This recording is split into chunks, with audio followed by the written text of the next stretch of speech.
C'est une expansion qui vise vraiment deux objectifs de notre côté. On avait besoin d'espace additionnel et de capacité de production additionnelle.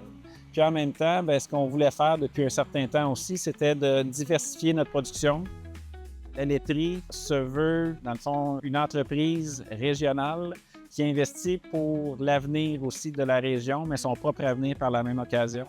Donc, les choix qu'on fait ont été, bien entendu, réfléchis. On a proposé Isobloc Zéro aux clients de la laiterie de l'Outaouais parce que le client cherchait un matériel durable et moderne.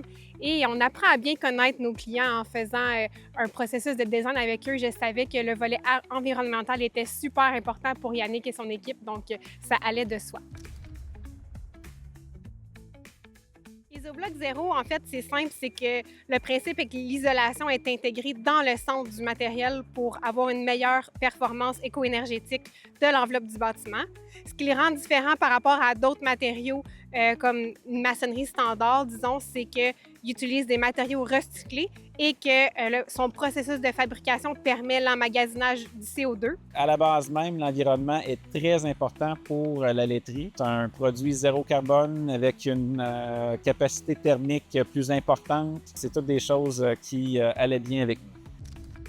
On vient innover. Ça veut beaucoup dire aussi de notre côté qu'on prend soin de l'environnement dans nos décisions. Donc, c'est quand même quelque chose qui était pertinent pour nous de considérer dans notre agrandissement. En plus de ça, c'est un produit québécois. Ça s'aligne exactement avec ce que BBL veut faire, bâtir des bâtiments durables, modernes et plus responsables pour l'environnement.